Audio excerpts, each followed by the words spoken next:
Hello दोस्तों, मैं सज्जन शाह आप सभी का स्टार्टअप स्टडी एकेडमी के यूट्यूब चैनल में बहुत बहुत स्वागत करता हूं। तो चलिए बच्चों, अपनी लर्निंग स्टार्ट करते हैं स्टार्टअप स्टडी के साथ। बच्चों, आज इस वीडियो में हम लोग पढ़ने वाले हैं एनसीईआरटी की गणित कक्षा 10 अध्याय 1 का प्रश्नावली 1.2 क्वेश्चन नंबर 3। इससे पहले के प्रश्नों का हमने पिछले वीडियो में अध्ययन किया है। यदि आपने वह वीडियो अभी तक नहीं देखा है तो एक बार अवश्य देखें। इस वीडियो के डिस्क्रिप्शन में लिंक आपको मिल जाएगा। तो चलिए क्वेश्चन नंबर 3 हम देखते हैं क्या दिया गया है। बोला गया है कि अभाज्य गुणनखंडन विधि द्वारा निम्नलिखित पूर्णांकों के एचसीएफ और एलसीएम ज्ञात कीजिए। यहाँ पे नीचे हमें कुछ पूर्णांक संख्याएं दी गई हैं। इन संख्याओं का अभाज्य गुणनखंड विधि का प्रयोग करके हमें एचसीएफ और एलसीएम ज्ञात करना है। ठीक, तो चलिए हम इनका एलसीएम और एचसीएफ ज्ञात करते हैं। देखिए, हम लिखेंगे हल पहला नंबर हमें संख्याएं क्या दी गई हैं, 12, 15 और 21। ठीक, इनका हमें एलसीएम और एचसीएफ ज्ञात करना है। तो सबसे पहले क्या करेंगे, इनका हम अभाज्य गुणनखंड करेंगे। तो 12 का अभाज्य गुणनखंड करेंगे, देखिए क्या आएगा, 2 से विभाजित करेंगे, 2 छक्का 12, 2 से भाग जाएगा, 2 तिहाई 6, 3 से एक बार भाग जाएगा, 1 आ गया। इसी तरह से 15 का आप करेंगे हम, तो क्या हो जाएगा, 15 का अभाज्य गुणनखंड 3 से कटेगा, 3 पचे 15, 5 से विभाजित होगा, 5 एकम 5। इस प्रकार से अब पुनः हम 21 का करेंगे अभाज्य गुणनखंड, तो क्या हो जाएगा, 21, 3 से कटेगा, 3 सत्ते 21, 7 से भाग जाएगा पुनः, 7 एकम 7। ठीक, तो इस प्रकार से क्या आ गया मेरा। अब हम लिख देंगे 12 बराबर, 12 का अभाज्य गुणनखंड क्या है, 2 गुणा 2 गुणा 3। तो हम लिख देंगे, चूंकि 12 का अभाज्य गुणनखंड अर्थात 12 बराबर हम लिख सकते हैं 2 गुणा 2 गुणा 3, 2 गुणा 2 गुणा 3, तथा 15 बराबर क्या हो गया, 15 बराबर हम लिख सकते हैं 3 गुणा 5, और 21 बराबर क्या हो जाएगा मेरा, 21 बराबर 3 गुणे 7। ठीक, इतना। अब इन संख्याओं का हमें क्या बताना है, एचसीएफ और एलसीएम ज्ञात करना है। तो हम लिख देंगे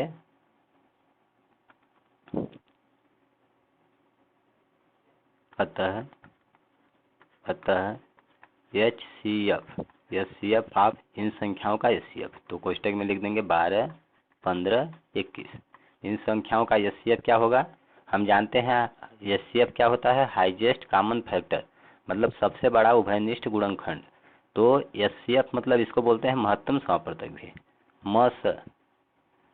क्या बोलते हैं हम लोग, महत्तम समापवर्तक एचसीएफ को, और एलसीएम को बोलते हैं लघुत्तम समापवर्तक।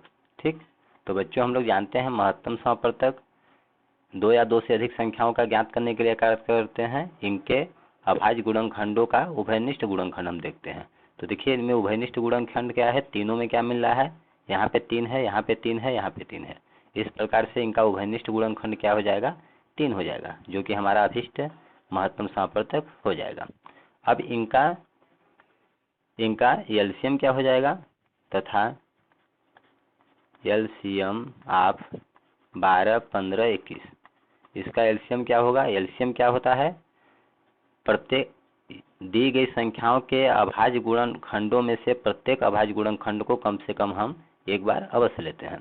तो देखिए यहाँ पे दो बार है। ठीक, अब इधर नहीं है तो 2 बार हम 2 लेंगे, 2 गुणा 2 गुणा। अब देखिए 3 यहाँ पे है तो 3 यहाँ से लेंगे, तो फिर इनके 15 और 21 के अभाज्य गुणनखंड में 3 है तो इनको 3 नहीं लेंगे, कम से कम हम एक बार लेते हैं, तो 3 यहाँ से हम ले लेंगे। अब यहाँ से 3 नहीं लेंगे।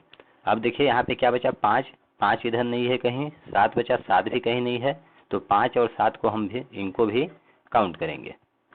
ठीक, इस प्रकार से दी गई संख्याओं के अभाज्य गुणनखंडों में से प्रत्येक अभाज्य गुणनखंड को कम से कम हमने एक बार अवश्य ले लिया है। देखिए यहाँ पे 2 बार है तो यहाँ पे 2 है, यहाँ पे 3 है, यहाँ पे 3 तो 3 भी आया है, 7 है तो 7 भी आया है, 5 है तो 5 भी आया है।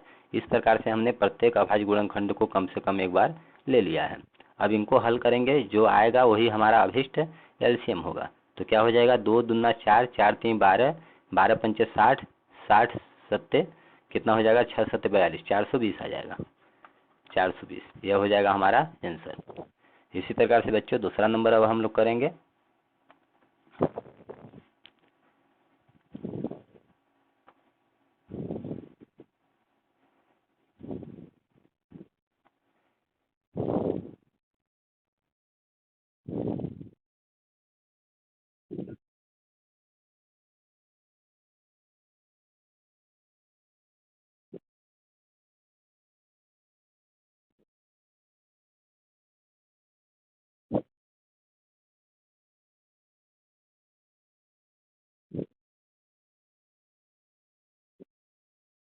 इसी प्रकार से देखिए दूसरा नंबर क्या दिया गया है, दूसरा नंबर 17, 23 और 29 ये संख्याएं हमें दी गई हैं। इन संख्याओं का अभाज्य गुणनखंड विधि से म स और ल स ज्ञात करना है। तो चलिए इनका अभाज्य गुणनखंड करते हैं। 17 का देखिए बच्चों, 17 जो है एक अभाज्य संख्या है जो कि स्वयं के पहाड़ा में आती है, इसलिए 17 एकम 17 होगा। यह 17 और किसी संख्या से नहीं कटेगी। 23 जो है, 23 भी एक अभाज्य संख्या है, तो इसको भी हम 23 से ही विभाजित करेंगे, 23 से। तो 23 एकम क्या हो जाएगा, 23। अब यहाँ पे क्या दिया गया है, 29। 29 भी हम जानते हैं कि एक अभाज्य संख्या है, इसलिए यह 29 से ही विभाज्य होगी। ठीक, तो इस तरह से 17 बराबर क्या हो गया, यहाँ पे चूंकि 17 के अभाज्य गुणनखंड क्या हो गया, 17, केवल क्या 17, एक भी हम लिख सकते हैं, कोई दिक्कत नहीं। तो 17 बराबर हम क्या लिख सकते हैं, 17 गुणा 1, मतलब 1 गुणा 17। एक तो अभाज्य संख्या है नहीं, ठीक, तो ओनली 17 बराबर क्या आ गया, यहाँ पे 17 आ गया। 23 बराबर क्या आ गया, 23 बराबर 23 आ गया। और 29 बराबर क्या आ गया, 29 बराबर 29 है। 29 के अभाज्य गुणनखंड केवल 29 ही होगा। ठीक, तो इस तरह से अब इनका महत्तम समवर्तक क्या हो जाएगा, हम लिखेंगे अतः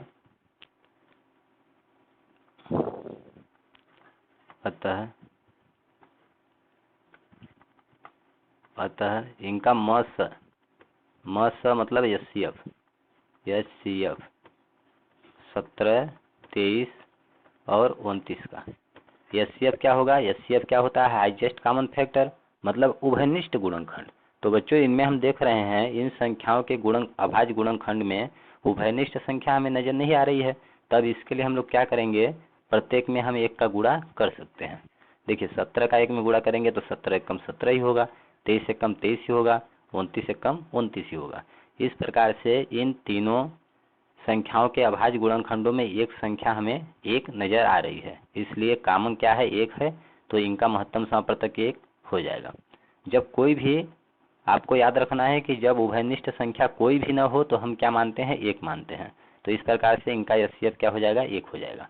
यह हो जाएगा हमारा आंसर। अब अगला क्या दिया गया है, इसी प्रकार से अगला हम लिखेंगे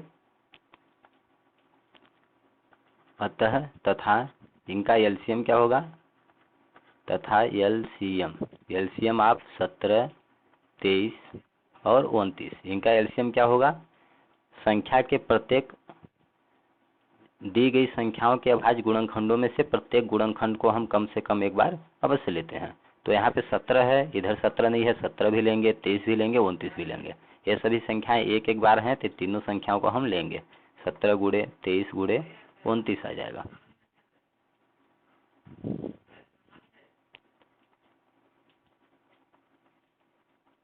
ठीक, अब इनका आपस में हम गुणा कर देंगे। तो 17, 23, 29 का आप गुणा कीजिए।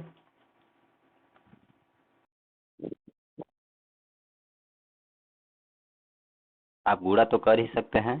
17 का 23 में गुणा करेंगे, देखिए क्या आता है, 3 सत्ते 21, 2 बचा, 3 एकम 3, 7 दूना 14, 3 17, 2 19, 1 बचा, 2 एकम 2, 1 3, कितना हो गया, 3, इतना आ गया। अब इसमें हम 29 का गुणा करेंगे, इसमें किसका गुणा करेंगे, 29 का। तो 3 डिजिट बना देते हैं, गुणा करते हैं, 9 एकम 9 हो जाएगा, 9 नमा 81, 81 2 83 की 3, 8 बज गया। अब 3 अंक का करेंगे, 9 त्रिक 27, ये वाला 0 हो गया, 9 दूना 18, 27 और 18, 27 18 आ गया। तो 8 7 15, 5, 1 बचा, 2 1 3 1 4, कितना आ गया, 45। 45 और 8 मेरा शेष बचा था 8, तो कितना हो जाएगा 53, 53 की 3, कितना बचा 5 बच गया। अब 2 3 6, ये वाला 0 हो जाएगा, 6 6 5 11 की 1, हाथ की 1, ठीक। अब ये वाला 0 हो जाएगा, 1 आ जाएगा। इस प्रकार से आ गया 11,339। तो हम क्या लिख देंगे यहाँ पे, कितना आ गया गुणा करने पर 11,339। बच्चों इस प्रकार से एक लाइन में गुणा करना यदि आपको अभी तक नहीं आता है तो आप कमेंट, इस वीडियो के डिस्क्रिप्शन में लिंक दिया गया है, आप वहां से देख सकते हैं। तो इस तरह से हो गया हमारा अभिष्ट एलसीएम। अब बच्चों तीसरा नंबर इसी प्रकार से हम लोग हल करेंगे, थोड़ा स्पीड से। इसी प्रकार से तीसरा नंबर हम लोग हल करेंगे। तीसरा नंबर क्या दिया गया है बच्चों, 8 9 और 25, ये संख्या हमें दी गई हैं। अब इनका हम अभाज्य गुणनखंड करेंगे। तो 8 को देखिए विभाजित करेंगे 2 से, 2 चौको 8 होगा, 2 से काट भाग जाएगा, 2 दूना 4, 2 से एक बार पुनः भाग जाएगा। अब क्या बचा 9, 9 को देखिए विभाजित करेंगे 3 से कटेगा, 3 त्रिकाई 9, 3 से विभाज्य होगा, 3 एकम 3। 25 को विभाज्य करेंगे तो क्या क्या आ जाएगा, 5 से विभाज्य होगा, 5 25, 5 से विभाज्य होगा, 5 एकम 5। इस प्रकार से, इसलिए चूंकि 8 बराबर, इसलिए 8 बराबर क्या हम लिख सकते हैं, 2 गुणे 2 गुणे 2। 8 के अभाज्य गुणनखंड क्या हो गए, 2 गुणा 2 गुणा 2। तो हम लिख देंगे, इतना हमने लिख दिया। अब 9 के अभाज्य गुणनखंड क्या हो गए, 3 और 3। तो हम लिख देंगे 3 गुणा 3, 3 त्रिकाई देखिए 9 होता है। अब 25 को हम क्या लिख सकते हैं, 5 गुणे 5, 5 25। अब हमें इनका महत्तम समप्रतक और लघुत्तम समप्रतक ज्ञात करना है। तो हम लिख देंगे अतः मस यफ 8 9 25 का क्या हो जाएगा, यफ क्या होता है, अब highest common factor, common factor मतलब उभयनिष्ठ गुणनखंड। तो इनमें हम उभयनिष्ठ गुणनखंड, ऐसा गुणनखंड लेंगे जो तीनों में हो। तो देखिए तीनों में क्या मिल रहा है, इनमें 2 है तो इनमें 2 नहीं है, इसमें 3 है तो इनमें 3 नहीं है, इनके 25 के अभाज्य गुणनखंडों में 5 है तो इनमें 5 नहीं है। अर्थात हमें कोई संख्या नजर नहीं आ रही है। जब कोई संख्या नजर नहीं आती हो तो हम क्या करते हैं, 1 लेते हैं। क्यों, क्योंकि देखिए इसको हल करेंगे तो जो आएगा उसमें हम 1 का गुणा कर सकते हैं। 2 दूना 4 दूना 8, 8 एकम 8, 1 का गुणा करने पर कोई प्रभाव नहीं पड़ता है। यहाँ भी हम 1 का गुणा कर सकते हैं, यहाँ भी 1 का गुणा कर सकते हैं। इस प्रकार से हम क्या, हमारा अभी देखिए उभयनिष्ठ संख्या क्या दिखाई दे रही है, 1। तो हम ले लेंगे इनका एचसीएफ क्या होगा, 1 होगा। इस प्रकार से आ गया 1, ये हो गया आंसर। अब एलसीएम तथा एलसीएम इनका कितना हो जाएगा, 8 9 25 का। एलसीएम के लिए क्या करते हैं, दी गई संख्याओं के अभाज्य गुणनखंडों में से प्रत्येक गुणनखंड को कम से कम एक बार हम अवश्य लेते हैं, ठीक। तो यहाँ पे देखिए 2 3 बार है तो इनको लेंगे, यहाँ पे 3 2 बार है तो इनको भी लेंगे, यहाँ पे 5 2 बार है तो इनको भी लेंगे, ठीक। तो इस प्रकार से कितना आ जाएगा, 2 गुणा 2 गुणा 2 गुणा 3 3, 3 गुणा 3 गुणा 5 गुणा 5। अब सबका आप गुणा कीजिए, 2 दूना 4 दूना 8, ठीक, 8 त्रिक 24, 24 तिया 72, कितना आ गया 72 आ गया। और 5 25, 25 का, अब 72 25 का गुणा कर दीजिए, 72 25 का। तो 5 दूना 10 हुआ 0, 5 5 सत्ते 35, 2 दूना 4, 35 4 39, 1 40 की 0, 4 बज गया। अब 2 सत्ते 14, 14 4 18, कितना आ गया 1800 आ गया।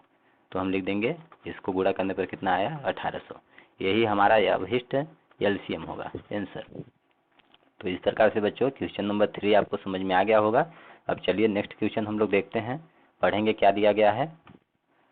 अगला देखिए क्वेश्चन नंबर 4 क्या दिया गया है, एसपीएफ आप 306 और 657। यहाँ पे 2 संख्याएं दी गई हैं, एक संख्या है 306 और दूसरी संख्या है 657। इन दोनों संख्याओं का एचसीएफ हमें क्या दिया गया है, 9 दिया गया है, और बोला गया है कि एलसीएम इन दोनों संख्याओं का ज्ञात कीजिए, ठीक। तो चलिए हम लोग इसको हल करेंगे। हम लिखेंगे हल, ठीक। देखिए बच्चों यहाँ पे हम लिखेंगे, दिया है हमें क्या दिया गया है कि 2 संख्याएं हैं और इन दोनों संख्याओं का एचसीएफ दिया गया है।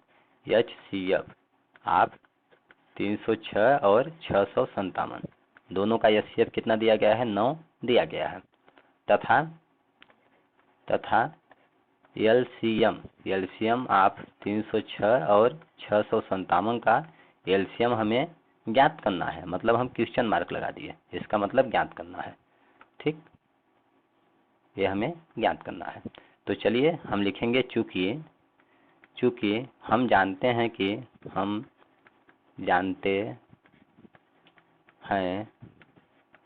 जानते हैं कि क्या होता है, पहली संख्या गुणे दूसरी संख्या बराबर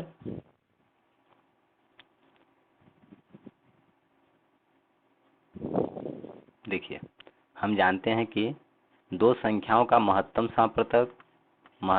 समापवर्तक गुणे लघुत्तम समापवर्तक बराबर होता है पहली संख्या गुणे दूसरी संख्या, पहली संख्या गुणा दूसरी संख्या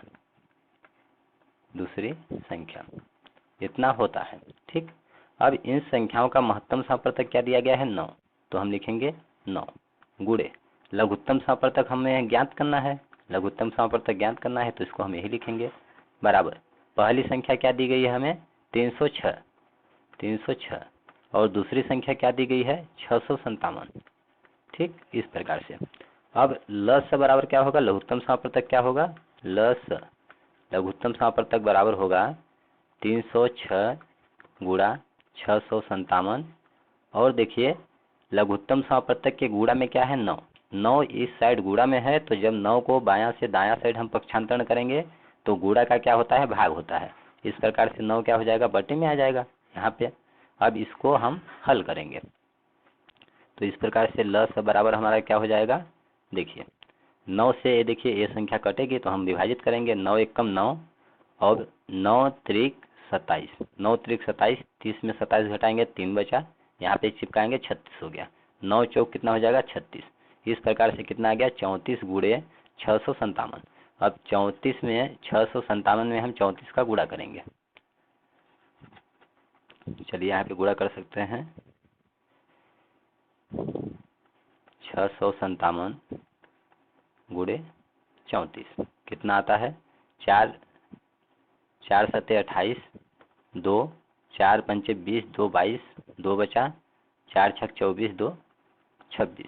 अब एक अंक हम क्रॉस करेंगे, 3 सत्ते 21, 1 बचा, 2 बच गया, 3 बचे 15, 2 17, 3 छक 18, 1 19। अब इनको जोड़ेंगे तो कितना आया 8 3 6 7 13, 9 2 11, 1 12 हो जाएगा और 1 1 2 आ जाएगा। इस प्रकार से कितना आ गया 22 3 3 8, 22,338।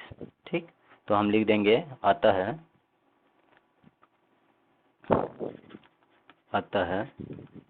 एलसीएम लघुत्तम समापवर्तक मतलब एलसीएम आप 306 और 657 का एलसीएम कितना आ गया 22,338 होगा, यह हो जाएगा हमारा आंसर। तो इस तरह से बच्चों आई होप आप लोगों को समझ में आ गया होगा। ठीक, अब चलिए हम नेक्स्ट क्वेश्चन देखेंगे क्या दिया गया है। क्वेश्चन नंबर 5 देखिए, क्वेश्चन नंबर 5 क्या दिया गया है, जांच कीजिए कि हमें जांच करना है क्या किसी प्राकृतिक संख्या n के लिए संख्या 6 की पावर n अंक 0 पर समाप्त हो सकती है, यह हमें बतानी है। मतलब क्या हुआ बच्चों, मतलब यह है कि बोला गया है प्रश्न में कि 6 की पावर n, जहाँ n क्या है एक प्राकृतिक संख्या है, जब 6 की पावर n एक प्राकृतिक संख्या है और 6 की घात वाली संख्याओं को हल करेंगे हम तो उनके जो हमारा हल आएगा आंसर आएगा उस संख्या में अंक का समाप्ति 0 पर हो रहा है या नहीं हो रहा है, अर्थात इकाई का अंक 0 आता है या फिर नहीं आता है, हमें जांच करना है। तो चलिए हम लोग हल करेंगे, यहाँ पे लिखेंगे हल। ठीक, हम लिख देंगे 6 की पावर n। ठीक, यहाँ पे दिया गया है 6 की पावर n का अभाज्य गुणनखंड हम देखते हैं क्या होगा, 6 की पावर n का अभाज्य गुणनखंड। तो 6 की पावर n का अभाज्य गुणनखंड देखिए क्या हो जाएगा, 6 को हम लिख सकते हैं 2 गुणा 3 की पावर क्या हो जाएगा n हो जाएगा। अब हम देख रहे हैं कि 6 के अभाज्य गुणनखंडों में केवल संख्या क्या आ रही है 2 और 3 आ रही है, जबकि बच्चों हम जानते हैं कि जिस संख्या के अभाज्य गुणनखंडों में संख्या 2 और 5 आती है, 2 और 5 आएगी, तभी उसके अंकों का समाप्ति 0 पर होगा, अदरवाइज नहीं होगा। देखिए 2 पंचे कितना होता है 10। देखिए यहाँ पे 10 0 पर समाप्ति हुआ, अर्थात 10 में इकाई का अंक 0 है। लेकिन इसमें इसके गुणनखंड में 6 के गुणनखंड में केवल 2 और 3 आ रहा है, अर्थात 2 5 5 नहीं आ रहा है। इसका मतलब हम कह सकते हैं कि इसके पावर अंक को जब हम लोग हल करेंगे तो जो संख्या हमें प्राप्त होगी उसकी समाप्ति 0 पर नहीं होगी। तो चलिए हम इसी को लिखेंगे। यहाँ पे हम लिख देंगे जबकि, हम जानते हैं कि जबकि या लेकिन कोई प्राकृतिक संख्या, कोई प्राकृत संख्या जो शून्य पर समाप्त होती है, जो शून्य पर समाप्त होती है उसके अभाज्य गुणनखंड, उसके अभाज्य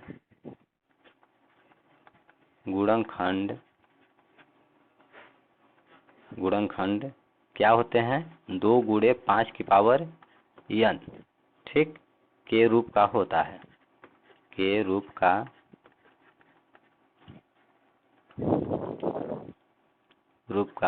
होता है, ठीक। इसलिए हम कह सकते हैं कि अतः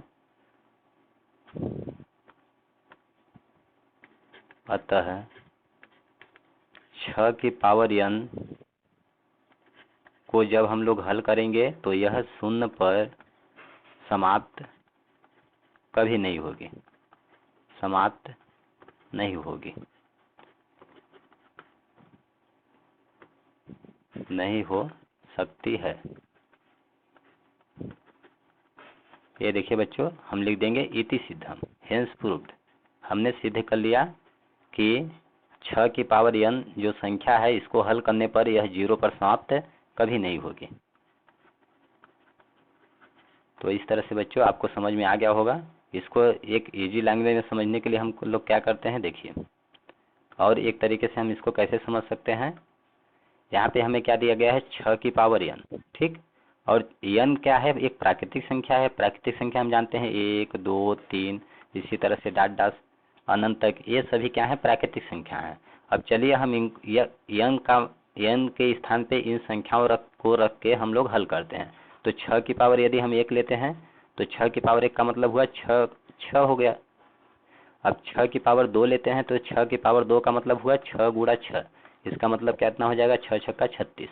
यदि 6 की पावर हम 3 लेते हैं तो इसका मतलब हुआ 6 गुणा 6 गुणा 6, ठीक। अब हम गुणा करेंगे, 6 छक्का 36, 36 छक्का 216 आ जाएगा, ठीक। आप गुणा कर सकते हैं, 36 छक्का 6 छक्का 36, 3 छत्रिक 18 3 21, कितना आ गया 216।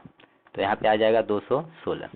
इसी तरह से आप आगे भी हल कर सकते हैं। तो देखिए बच्चों, हम यहाँ पे देख रहे हैं कि जब 6 की घात वाली संख्याओं को हम हल कर रहे हैं तो जो संख्या हमें प्राप्त हो रही है उस संख्या के अंकों की समाप्ति कहाँ पे हो रही है, 6 पे। देखिए 6, इस संख्या के अंकों की समाप्ति कहाँ पे हुई, 6 पे।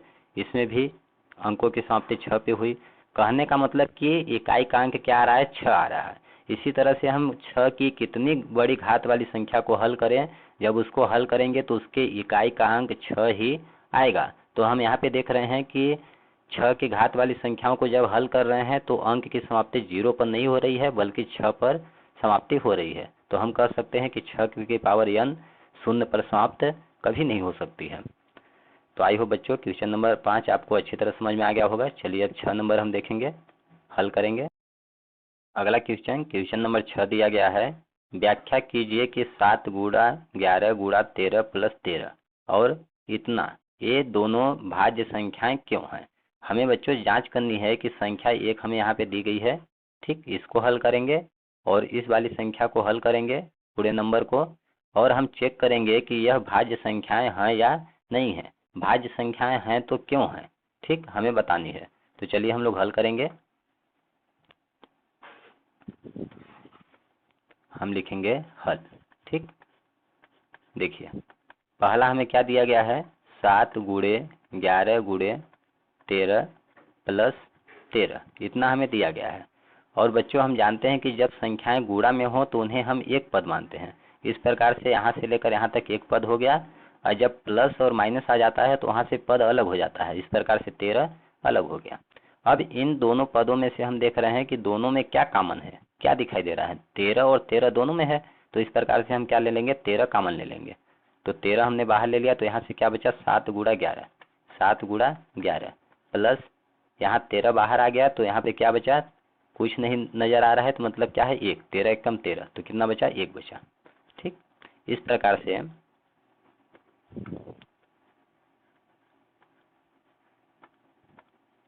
से हम इसको अब हल करेंगे, तो कितना हो जाएगा, 13 कोष्टक 7, 7 का गुणा हम 11 में करेंगे, 11 7 77, 77 में 1 जोड़ेंगे, कितना आ जाएगा, 78 आ जाएगा। अर्थात क्या हमें प्राप्त हो गया, 13 कोष्टक का मतलब होता है गुणा 78। अब देखिए बच्चों, जब हमने इस व्यंजक को हल किया तो हमें दो संख्या क्या क्या प्राप्त हो गई, 13 गुणा 78। ठीक, अब इसको हम गुणा करेंगे तो जो संख्या हमें प्राप्त होगी वह 13 से कटेगी और 78 से विभाजित होगी। और हम जानते हैं कि जो संख्या एक और स्वयं के अलावा अन्य संख्या से विभाजित होती है उसे हम भाज्य संख्या कहते हैं। इस प्रकार से यह भाज्य संख्या कहलाएगी, क्योंकि इसको हल करेंगे तो वह संख्या 13 से भी कटेगी और 78 से भी कटेगी। तो हम लिख देंगे, अतः यह एक भाज्य संख्या है, अतः यह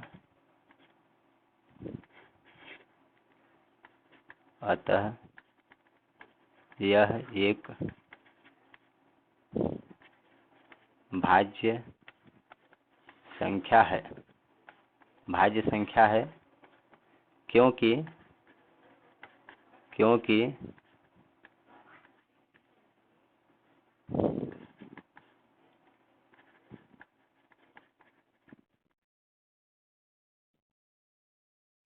इसके अभाज्य गुणनखंडों में, लिख देंगे इसके अभाज्य गुणनखंडों में, अभाज्य गुणनखंडों में एक के अलावा अन्य दो गुणनखंड आ रहे हैं। एक को छोड़कर अन्य दो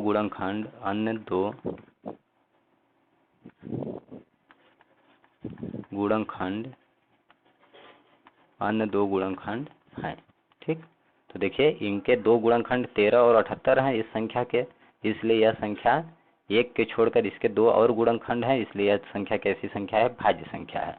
अब इसी तरह से हम दूसरा नंबर चेक करेंगे। देखिए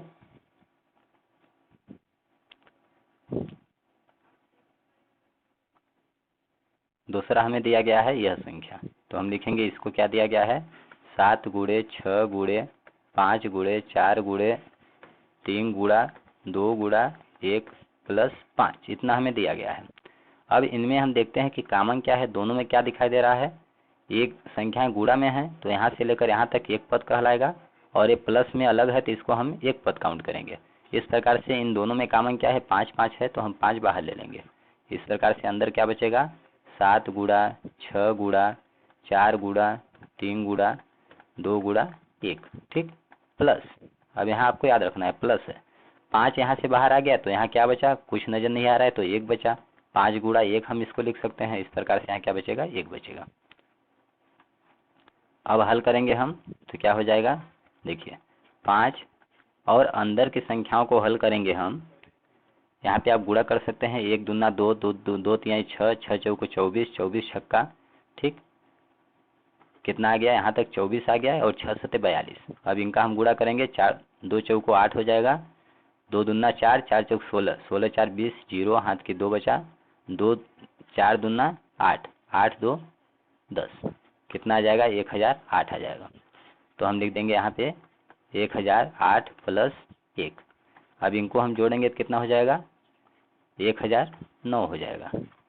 अब 1009 का मतलब हुआ 5 गुणा 1009 हुआ। ठीक, अब बच्चों हम देख रहे हैं कि इसको जब हम लोग हल करेंगे तो इसके दो गुणनखंड हमें क्या प्राप्त हो गए, 5 और 1009। अर्थात यह संख्या भाज्य संख्या कहलाएगी क्योंकि इसके 2 से अधिक गुणनखंड है। इस संख्या को हल करेंगे तो इसका गुणनखंड 1 और यह संख्या स्वयं होगी, और इसके अलावा 5 और 1009 इसके गुणनखंड है, इसलिए यह भी संख्या भाज्य संख्या है। तो हम इसी प्रकार से लिख देंगे,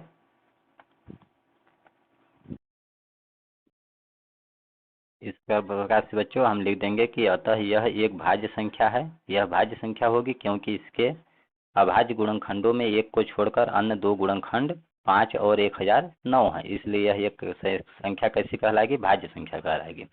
अब अगला नंबर हम लोग पढ़ेंगे क्वेश्चन नंबर 7। देखिए बच्चों, क्वेश्चन नंबर 7 क्या दिया गया है, किसी खेल के मैदान के चारों ओर एक वृत्ताकार पथ है, ठीक है।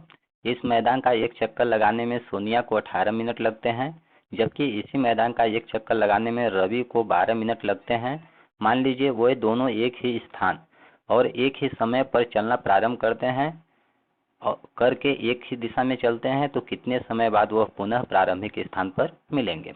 इस प्रश्न में हमें दिया गया है कि एक कोई वृत्ताकार मैदान के चारों ओर एक वृत्ताकार पथ है।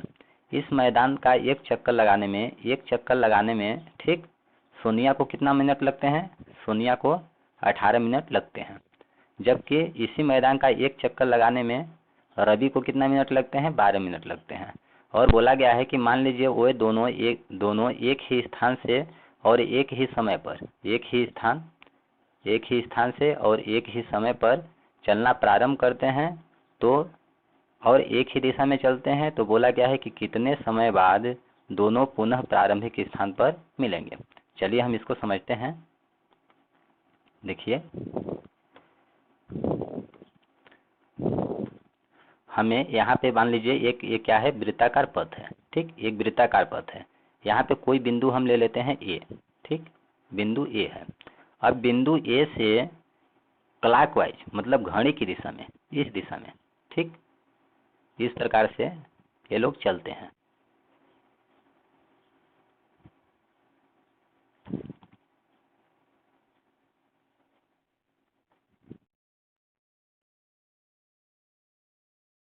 ठीक, हम मान लेते हैं कि एक वृत्ताकार पथ है जिस पर बिंदु ए से सोनिया और रवि एक ही दिशा में अर्थात घड़ी की दिशा में एक ही दिशा में और एक साथ चलना प्रारंभ करते हैं।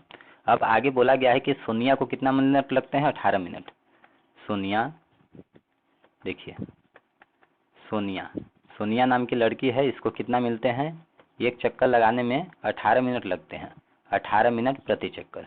और रवि नाम का जो लड़का है, रवि को एक चक्कर लगाने में कितने मिनट लगते हैं, 12 मिनट लगते हैं, 12 मिनट,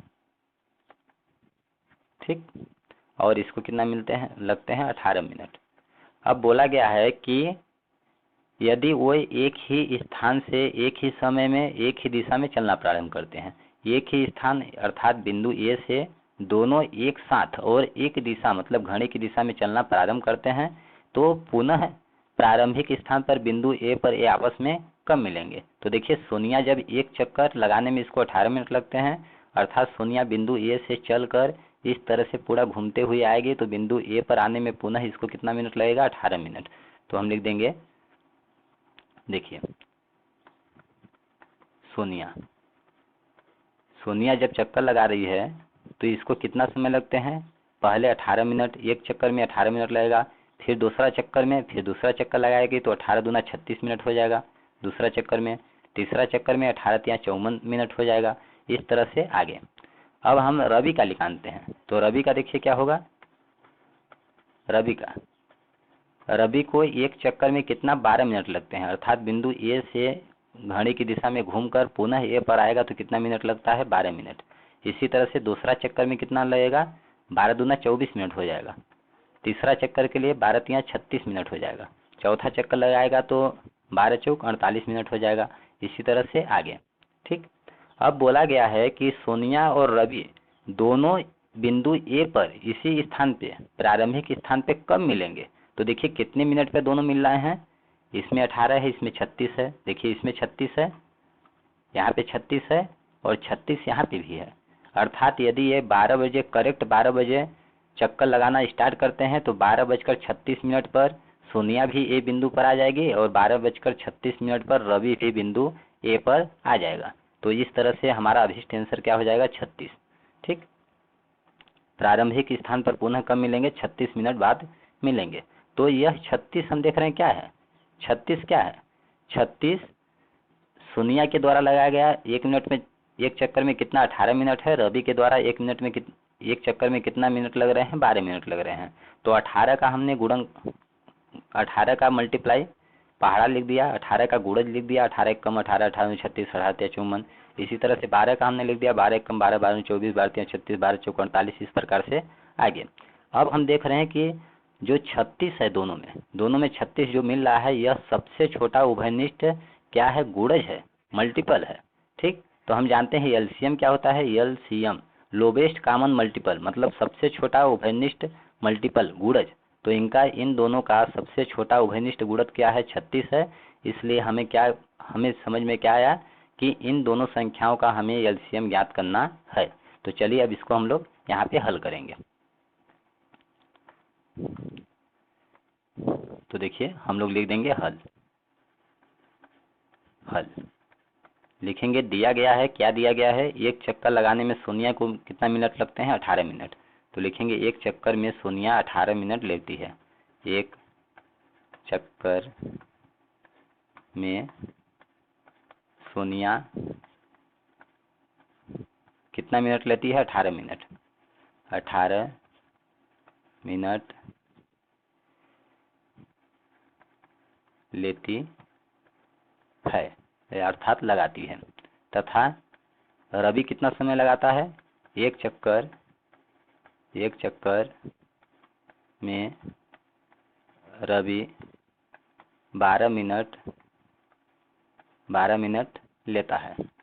रवि कितना समय लगाता है, 12 मिनट लगाता है। अब देखिए बोला गया है कि कितने समय बाद वह पुनः प्रारंभिक स्थान पर मिलेंगे। तो दोनों एक साथ कब मिलेंगे, अतः प्रश्नानुसार क्या हो जाएगा,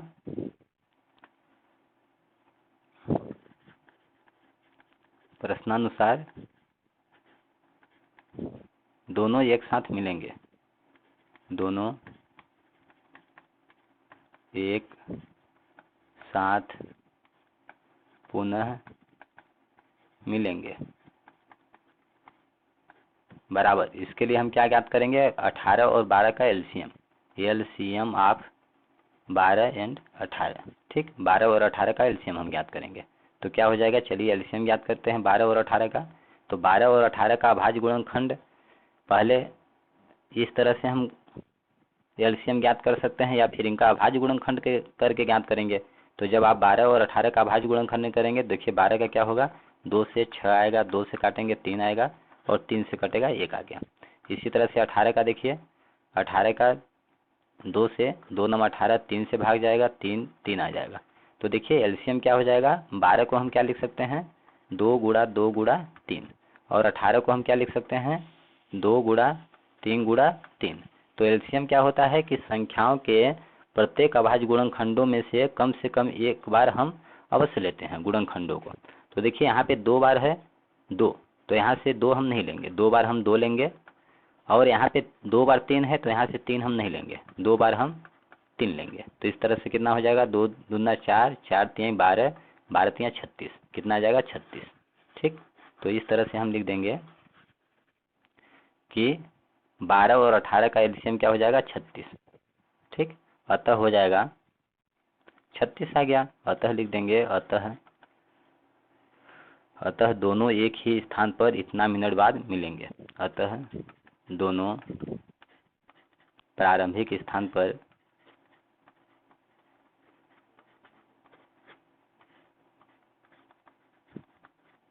प्रारंभिक स्थान पर 36 मिनट बाद पुनः मिलेंगे। ये हो जाएगा हमारा आंसर। तो इस तरह से बच्चों, आई होप आप लोगों को क्वेश्चन नंबर 7 समझ आ गया होगा। इस प्रकार से बच्चों इस प्रश्नावली के सभी प्रश्नों को हमने अध्ययन कर लिया है। आपको किसी भी प्रश्न में कोई कन्फ्यूजन हो, कोई डाउट हो, तो आप कमेंट बॉक्स में लिखकर पूछ सकते हैं। हम आपके प्रश्नों का अवश्य रिप्लाई देंगे। धन्यवाद दोस्तों, जय हिंद, जय भारत।